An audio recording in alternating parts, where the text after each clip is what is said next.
Okay, so I have a lot of terms on my list, so I'm going to try to go through them fairly quickly while still explaining them. Okay, first, androgynous is when you can't really tell if someone is male or female. They have both qualities of masculinity and femininity. Binding is when a person who has things on their chest, such as me, uses a binder to flatten their chest, so it looks like a more male chest. Birth name is the name you were given at birth, and for trans people is usually a name that they no longer want to be called, so they'll say like, hey, please don't call me my birth name anymore, stuff like that. Cisgender is basically the opposite of transgender. It just means that you are comfortable with the gender that you were told you are and everything. Dysphoria, or in this case, gender dysphoria. Dysphoria in general is when you feel like unhappy or like depressed, like because of something like about your body, I think in general. But for gender dysphoria, it's when you feel like great discomfort and like anxiety due to like parts of your body and the way you're treated in social situations. So people often say they have dysphoria around parts of their body that they feel should not be on their body. Stuff like that. So then there's DFAB and DMAB. The first standing for designated female at birth, and the second standing for designated male at birth. That's a way that sometimes people are categorized that is like controversial, because then you're pointing out like the sex that they don't want to be categorized as, but it can also be important for like discussions about like how to be healthy with the parts you were born with and everything. Next we have drag, and along with that I'm going to put with that cross-dressing, because in both cases you are not transgender, you don't feel like you are the other gender, you are just dressing up as the other gender.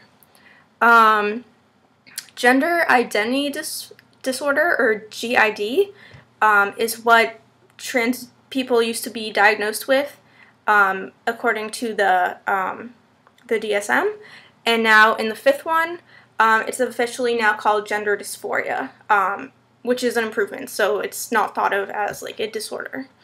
Next, gender binary is the idea that there is only two genders, the male and female. Gender versus sex. Basically, gender is what gender you perceive yourself to be, like your gender identity, and your sex is the biology, your genitals, chromosomes, sex organs, all of that. Let's see, gender expression and gender identity I have next. Gender identity is the gender that like in your brain you know that you are.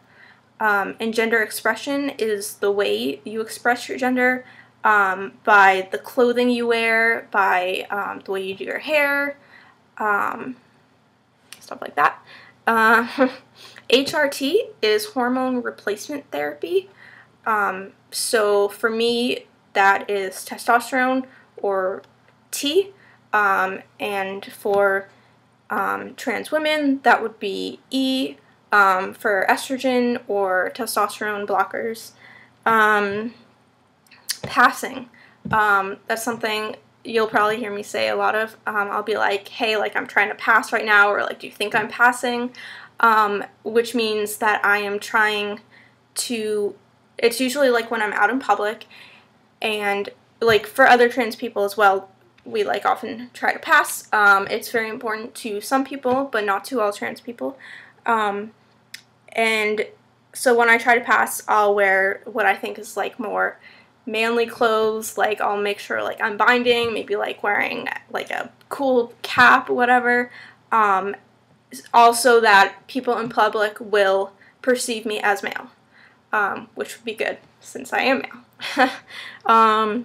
Preferred gender pronouns, sometimes called PGPs, is basically the pronouns that you want to be referred to with. For example, my preferred gender pronouns are he, him, his. If you want the feminine pronouns, that would be she, her, hers. There are also gender-neutral pronouns, such as they, them, theirs, which can be singular, even though some people say it can't, it can. Such as, if you want to use gender-neutral, for me, you would say Max said they had a good day. And, like, it's singular, but it's fine, because it's gender-neutral. Okay. Next is privilege. This is not specifically like related to trans things, but just to life in general. Basically, some people have privileges and some people don't, such as straight people have privileges that like lesbian and gay people and bi people and everyone do not. In that straight people can hold hands in public when maybe gay people feel like they can't. So in this case, did I put cis? Yeah. So in this case, cis, which is short for cisgender. So cis privilege would be that you don't have to think about some of the things that I or other trans people have to think about, such as like which bathroom to go into, and such as like being misgendered all the time. And misgendering means that people see you as the wrong gender. For me, that would be if people saw me as female and used female pronouns, then I would say that I was misgendered. Let's see, then there's being read or clocked, is when you are misgendered or when someone realizes that you're trans or that you're like pretending to like be the other gender. Sex assigned at birth is basically what it says on your birth certificate, like male or female according to your genitals. Stealth. This is a term not a lot of people know. It's when you are living 100% as your preferred gender. So for me that would be male. And when people do not know that you're transgender, they just know you as that gender. A lot of people, after they are able to pass for a while, after they're pretty far in their transition, they become stealth. So like at work, nobody knows that they're trans because it's just easier that way, or it's not something everyone needs to know. So they'll just be stealth and not tell people.